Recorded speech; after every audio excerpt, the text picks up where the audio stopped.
So hello everyone, Karnataka से candidates को मैंने रिसीव कर लिया, आप देख सकते हो। सो काफ़ी सारे लोग कर्नाटक से कांटेक्ट कर रहे थे, तो कर्नाटक के कैंडिडेट्स का भी रिव्यू लिया है, स्पेशली गर्ल्ಸ್ कैंडिडेट्ಸ್। ನನ್ನ ಹೆಸರು ಶ್ರೀದೇವಿ ಅಂತ, ನಾನು ಬ್ಯಾಂಗ್ಳೂರಿಂದ ಬಂದಿದ್ದೀನಿ. ನಾನು ಇದು ಇನ್ಸ್ಟಾಗ್ರಾಮಲ್ಲಿ ಮತ್ತು ಪ್ರಥಮ್ ಅವ್ರದ್ದು ಪ್ರೊಫೈಲ್ನ ನೋಡಿ, ನಾನು ಅವ್ರದ್ದು ಪ್ರೊಫೈಲ್ ನೋಡಿ ಮತ್ತು ಅವ್ರದ್ದು ಟ್ರಸ್ಟ್ ಮಾಡಿ ನಾವು ಇಲ್ಲಿ ಬಂದಿದ್ದೀವಿ.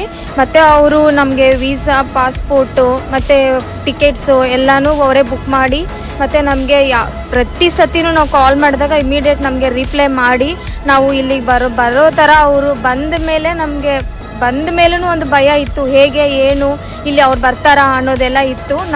ನಾವು ಇಲ್ಲಿ ಬಂದ ಮೇಲೆ ಹೇಗಿರುತ್ತೆ, ಫಸ್ಟ್ ಟೈಮ್ ದುಬೈ ಎಂಟ್ರಿ ಆಗಿದ್ದೀವಿ. ನಾವು ಆ್ಯಕ್ಚುಲಿ ಬ್ಯಾಂಗ್ಳೂರಲ್ಲಿ ಏನಂದರೆ ಬ್ಯಾಂಗ್ಳೂರಲ್ಲೇ ಓಡಾಡ್ತಾ ಇದ್ದಿದ್ದು, ಅಷ್ಟಿಗೆ ಇದಕ್ಕಿಂತ ನಾವು ಅದ್ರ ಬೆಸ್ಟ್ ಹೊರಗಡೆ ಹೋಗಿರಲಿಲ್ಲ. ಅದರಲ್ಲಿ ಔಟ್ ಆಫ್ ಕಂಟ್ರಿ, ಅದು ಮನೆಯವ್ರಿಗೆಲ್ಲ ಹೇಳಿ ನಾವು ಇಲ್ಲಿಗೆ ಬರಬೇಕು ಅಂತ ಹೇಳಿದ್ರೆ ಇದು ಒಂದು ನಮ್ಮ ಮಿರಾಕಲ್. ಆ್ಯಕ್ಚುಲಿ ನಾವು ಬರಬೇಕು ಅನ್ನೋದೆಲ್ಲ ಇರಲಿಲ್ಲ. ಜಸ್ಟ್ ನಾನು ನನ್ನ ಫ್ರೆಂಡು ಜಸ್ಟ್ ಒಂದು ಮಾತಲ್ಲೇ ನಡಿ ಹೋಗೋಣ, ನಾವು ಮಾಡೋಣ ಅಂತ ಹೇಳಿ ನಾವು ಮಾತಾಡಿದ್ದು. ಅದು ಕಾಂಟ್ಯಾಕ್ಟ್ ಮಾಡಿದ್ಮೇಲೆ ಇವರಿಬ್ಬರು ಮತ್ತು ಅಮನ್ ಸರ್ ಆಗಲಿ ಮತ್ತು ಪ್ರಥಮ್ ಸರ್ ಆಗಲಿ ನಮಗೆ ಕೋಆರ್ಡಿನೇಟ್ ಮಾಡಿರೋದು ನೋಡಿದ್ರೆ, ಆದರೆ ಬರ್ಬೋದು, ನೀವು ಬನ್ನಿ, ಇವ್ರನ್ನ ಪ್ರೊಫೈಲ್ನ ಫಾಲೋ ಮಾಡಿ. ಇನ್ನು ಥ್ಯಾಂಕ್ ಯು ಗೌತಮ್ ಸರ್ ಮತ್ತು ಪ್ರಥಮ್ ಸರ್. Most welcome. आप देख सकते हो कैसे फेयर रिव्यू आपको मिला। कॉल बुक बायो में से आप कर सकते हो। Best wishes.